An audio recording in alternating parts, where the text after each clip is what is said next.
বীর বাঙালির অস্ত্র ধরো, বাংলাদেশ স্বাধীন করো।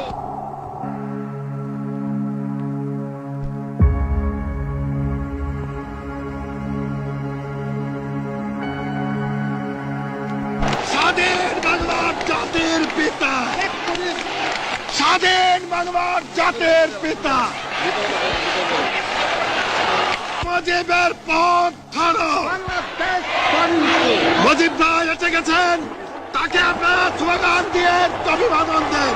শেখ মুজিবের পথ ধরো, বাংলাদেশ স্বাধীন করো, মুজিব ভাইয়ের পথ ধরো। বাংলাদেশ স্বাধীন করো, বাঁশের মাঠে তৈরি করো, বাংলাদেশ স্বাধীন করো, বীর বাঙালি অস্ত্র ধরো, বাংলাদেশ স্বাধীন করো। বীর আপনারা জোরে স্লোগান ধরেন, আমার দেশ তোমার দেশ, বাংলাদেশ, বাংলাদেশ, আমার দেশ তোমার দেশ, বাংলাদেশ, বাংলাদেশ, স্বাধীন করো, স্বাধীন করো, বাংলাদেশ স্বাধীন করো।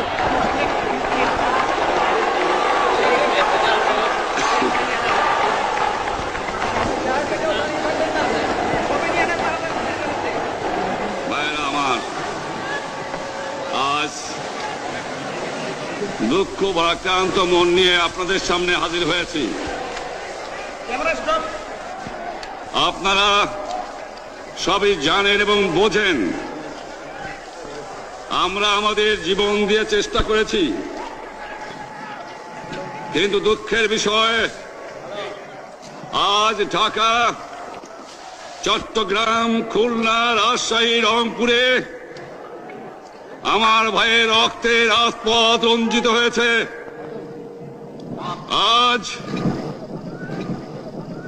বাংলার মানুষ মুক্তি চায়, বাংলার মানুষ বাঁচতে চায়, বাংলার মানুষ তারা আজ তার অধিকার চায়। কিন্তু দুঃখের বিষয় আজ দুঃখের সঙ্গে বলতে হয় 23 বছরের করুণ ইতিহাস, বাংলার অত্যাচারের, বাংলার মানুষের রক্তের ইতিহাস, 23 বছরের ইতিহাস, মুমূর্ষ নরনারীর আর্তনাদের ইতিহাস, বাংলার ইতিহাস, এদেশের মানুষের রক্ত দিয়ে রাজপথ রঞ্জিত করার ইতিহাস। 1952 সালে রক্ত দিয়েছি, 1954 সালে নির্বাচনে জয়লাভ করেও আমরা গদিতে বসতে পারি নাই। 1958 সালে আইয়ুব খান মার্শাল ল জারি করে 10 বছর পর্যন্ত আমাদের গোলাম করে রেখেছে। 1967 সালে 6 দফার আন্দোলনে 7ই জুনে আমার ছেলেদের গুলি করে হত্যা করা হয়েছে। 1969 আন্দোলনে আইয়ুব খানের পতন হওয়ার পরে যখন ইয়াহিয়া খান সাহেব সরকার নিলেন, তিনি বললেন দেশে শাসনতন্ত্র দেবেন, গণতন্ত্র দেবেন, আমরা মেনে নিলাম। তারপরে অনেক ইতিহাস হয়ে গেল, নির্বাচন হলো। আপনারা জানেন দোষ কি আমাদের? আজকে আমি প্রেসিডেন্ট ইয়াহিয়া খান সাহেবের সঙ্গে দেখা করেছি, আপনারা জানেন, আলাপ আলোচনা করেছি। আমি শুধু বাংলার নয়, পাকিস্তানের মেজরিটি পার্টির নেতা হিসাবে তাকে অনুরোধ করলাম 15 ফেব্রুয়ারি তারিখে আপনি জাতীয় পরিষদের অধিবেশন দেন। তিনি আমার কথা রাখলেন না, তিনি রাখলেন ভুট্টো সাহেবের কথা।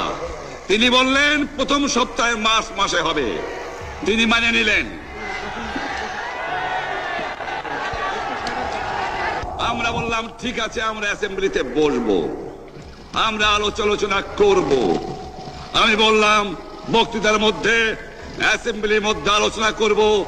এমনকি আমি এ পর্যন্ত বললাম যদি কেউ ন্যায্য কথা বলে, আমরা সংখ্যায় বেশি হলেও একজন যদিও সে হয়, তার ন্যায্য কথা আমরা মেনে নেব। আসুন বসি, আমরা আলাপ করে শাসনতন্ত্র তৈরি করি। তিনি বললেন পশ্চিম পাকিস্তানের মেম্বাররা যদি এখানে আসে তাহলে কসাইখানা হবে অ্যাসেম্বলি। যদি কেউ অ্যাসেম্বলিতে আসে তাহলে পেশোয়ার থেকে করাচি পর্যন্ত দোকান জোর করে বন্ধ করা হবে, তারপরেও যদি কেউ আসে তাকে সন্ন্যাসার করা হবে। আমি বললাম অ্যাসেম্বলি চলবে। তারপরে হঠাৎ 1 তারিখে অ্যাসেম্বলি বন্ধ করে দেওয়া হলো। কি পেলাম আমরা? যে আমার পয়সা দিয়ে অস্ত্র কিনেছি বহিঃশত্রু আক্রমণ থেকে দেশকে রক্ষা করার জন্য। আজ সেই অস্ত্র ব্যবহার হচ্ছে আমার দেশের গরিব দুঃখী নিরস্ত মানুষের বিরুদ্ধে। তার বুকের উপরে হচ্ছে গুলি। আমরা পাকিস্তানের সংখ্যাগুরু। আমরা বাঙালিরা যখনই ক্ষমতায় যাওয়ার চেষ্টা করেছি, যখনই এদেশের মালিক হবার চেষ্টা করেছি, তখনই তারা আমাদের উপর ঝাঁপিয়ে পড়েছেন। তারা আমাদের ভাই। আমি বলেছি তাদের কাছে এই কথা যে আপনারা কেন আপনার ভাইয়ের বুকে গুলি মারবেন? আপনাদের রাখা হয়েছে যদি বহিঃশত্রু আক্রমণ করে তার থেকে দেশকে রক্ষা করার জন্য। তারপরে উনি বললেন যে আমার নামে বলেছেন, আমি নাকি বলে স্বীকার করেছি যে 10 তারিখে রাউন্ড টেবল কনফারেন্স হবে। আমি উনাকে একথা বলে দেবার চাই, আমি তাকে তা বলি নাই। টেলিফোনে আমার সঙ্গে তার কথা হয়। তাকে আমি বলেছিলাম, জনাব ইয়াহিয়া খান সাহেব, আপনি পাকিস্তানের প্রেসিডেন্ট, দেখে যান, ঢাকায় আসেন কিভাবে আমার গরিবের উপরে, আমার বাংলার মানুষের বুকের উপরে গুলি করা হয়েছে, কি করে আমার মায়ের কোল খালি করা হয়েছে, কি করে মানুষকে হত্যা করা হয়েছে। আপনি আসুন, দেখুন, বিচার করুন, তারপরে আপনি ঠিক করুন। আমি এই কথা বলেছিলাম। হঠাৎ আমার সঙ্গে পরামর্শ না করে বা আমাদের সঙ্গে আলোচনা না করে 5 ঘন্টা গোপনে বৈঠক করে যে বক্তৃতা তিনি করেছেন এবং যে বক্তৃতা করে অ্যাসেম্বলি করেছেন, সমস্ত দোষ তিনি আমার উপরে দিয়েছেন, বাংলার মানুষের উপরে দিয়েছেন।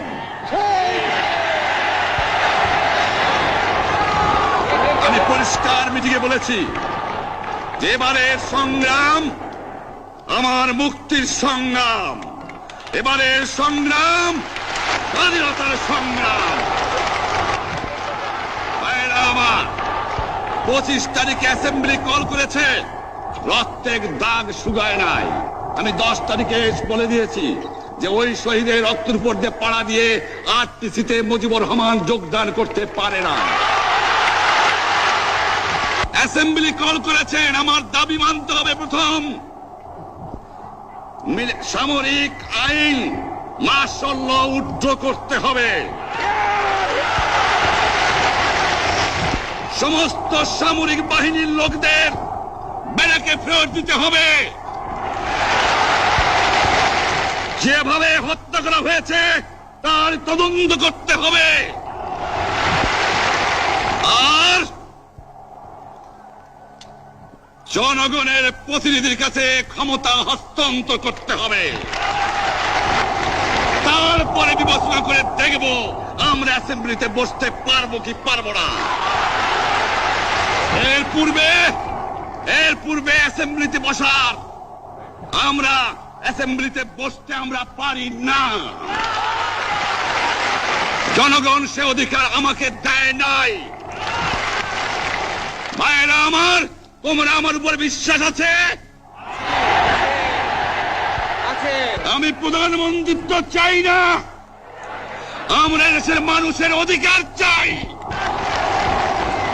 আর যদি একটা গুলি চলে, আর যদি আমার লোকের উপর হত্যা করা হয়, তোমাদের উপর কাছে আমার অনুরোধ রইল, প্রত্যেক ঘরে ঘরে দুর্গ গড়ে তোলো। তোমাদের যা কিছু আছে তাই নিয়ে শত্রুর মোকাবেলা করতে হবে। এবং জীবনের তরে রাস্তাঘাট যা যা আছে সবকিছু আমি যদি হুকুম দেবার নাও পারি, তোমরা বন্ধ করে দেবে। তোমরা আমার ভাই, তোমরা ব্যারাকে থাকো, কেউ তোমাদের কিছু বলবে না। কিন্তু আর আমার বুকের পর গুলি চালাবার চেষ্টা করো না, ভালো হবে না। 7 কোটি মানুষকে তাবায় রাখতে পারবো না। আমরা যখন মরতে শিখেছি তখন কেউ আমাদের দবাতে পারবে না। যে পর্যন্ত আমার এই দেশের মুক্তি না হবে, খাজনা ট্যাক্স বন্ধ করে দেওয়া হলো, কেউ দেবে না। তবে আমি অনুরোধ করছি, আপনারা আমাদের ভাই, আপনারা দেশকে একেবারে জাহান্নামে ধ্বংস করে দিয়েন না। জীবনে আর কোনোদিন আপনাদের মুখ দেখা দেখি হবে না। যদিও আমরা শান্তিপূর্ণভাবে আমাদের ফয়সলা করতে পারি, তাহলে অন্তপক্ষে ভাই ভাই হিসেবে বাস করার সম্ভাবনা আছে।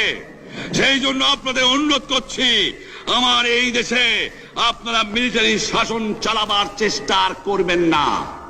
দ্বিতীয় কথা, প্রত্যেক গ্রামে, প্রত্যেক মহল্লায়, প্রত্যেক ইউনিয়নে, প্রত্যেক সাব ডিভিশনে আওয়ামী লীগের নেতৃত্বে সংগ্রাম পরিষদ গড়ে তোলো এবং তোমাদের যা কিছু আছে তাই নিয়ে প্রস্তুত থাকো। মনে রাখবা, রক্ত যখন দিয়েছি, রক্ত আরো দেব। এদেশের মানুষকে মুক্ত করে ছাড়বো ইনশাআল্লাহ।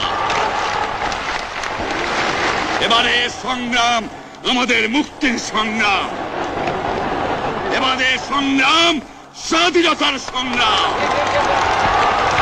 আপনারা আমার উপরে বিশ্বাস নিশ্চয়ই রাখেন। জীবনে আমার রক্তের বিনিময়েও আপনাদের সঙ্গে বেইমানি করি নাই। প্রধানমন্ত্রিত্ব দিয়ে আমাকে নিতে পারে নাই, ফাঁসি কাস্টে আসামি দিয়ে আমাকে নিতে পারে নাই। যে রক্ত দিয়ে আপনারা আমার একদিন জেলের থেকে বার করে নিয়ে এসেছিলেন, এই রেসকোর্স ময়দানে আমি বলেছিলাম আমার রক্ত দিয়ে আমি রক্তের ঋণ শোধ করবো, মনে আছে? আমি রক্ত তোমার জন্য প্রস্তুত। আমাদের মিটিং এইখানেই শেষ। আসসালামু আলাইকুম। জয় বাংলা।